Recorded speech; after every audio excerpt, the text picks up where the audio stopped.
আমার গাড়ি আমি নিব, যাত্রী সেবা নিশ্চিত করব। আমরা রাজপথ ধরছি, আমাদের গাড়ি আদায় না হওয়া পর্যন্ত আমরা সেই ভয় করি না। বর্তমানে মালিকেরা যেভাবে যে হারে জমা নিতেছে 1200 থেকে 1500 2000 টাকা জমা নিতেছে, আমার একটাই ভাষ্য, এটা হচ্ছে আমার গাড়ি আমি নিব, যাত্রী সেবা নিশ্চিত করব। এটা হচ্ছে আমার ভাষ্য। আমি যে আমার সরকার যে আমার গাড়ি আমাকে দেয়, আমি যাত্রী সেবা নিশ্চিত করতে পারবো, আমি যাত্রীদের সেবা দিতে পারবো, যাত্রীর সাথে আমি দুর্নীতি করতে পারবো না, যাত্রীতে বেশি ভাড়া নিতে পারবো না, কেন আমি আমার গাড়ি চালাই। এখন মালিকের গাড়ি চালায় 1500 টাকা জমা দিয়া, তো যাত্রীতে তো আমার বেশি টাকা নিতেই হবে। তো আমার এগুলো শিখাইতেছে কেটা? মালিক শিখাইতেছে, বিআরটি শিখাইতেছে। বিআরটি আমাদের গাড়িগুলো দিয়ে দেয়, তাহলে আমরা এই যাত্রীকে হয়রানি করি না। তাই আমার গাড়ি আমি চাই, যাত্রী সেবা নিশ্চিত চাই। আজকে 1 বছর হয়ে গেছে, 1 বছর ব্যাপী সেই স্বৈরাচারী সরকার যেই গাড়িগুলি আটকিয়ে রেখেছে, আজকে পর্যন্ত সেটা আটকিয়ে রয়েছে।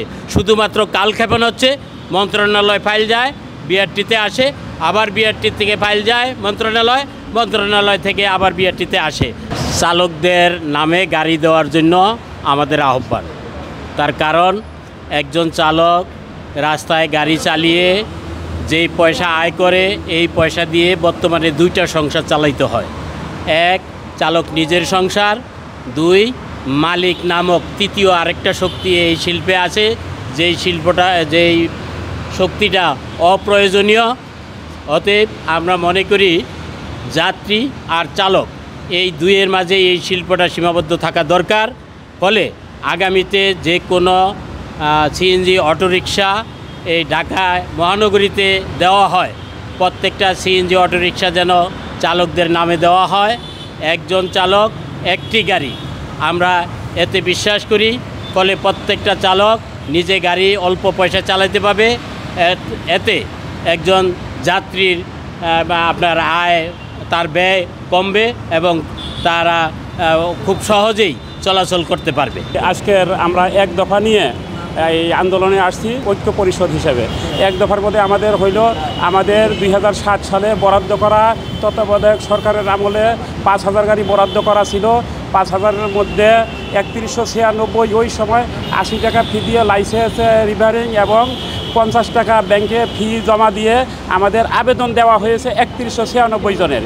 সেই 3196 সহ আরও বাকি 1804টা সহ 5000 গাড়ির দাবিতে এবং পাশাপাশি আমাদের ঢাকা শহর বৃদ্ধি এবং চালক বৃদ্ধির কারণে আরও 15,000 দাবি দিয়ে 20,000 গাড়ির দাবি নিয়ে 1 দফায় 1 দাবিতে আমরা আজকে আন্দোলনে এসেছি। এখানে প্রায় 1000-200 লোকজন আসছি। আমাদের মূল আজকে প্ল্যানটা গত 19 তারিখে আন্তঃমন্ত্রণালয়ে একটা বৈঠক ছিল। এই বৈঠকে সিদ্ধান্ত হওয়ার কথা যে চালকদের 5000 গাড়ি দ্রুত বাস্তবায়ন হবে এবং ওই মিটিংয়ে সিদ্ধান্ত হবে।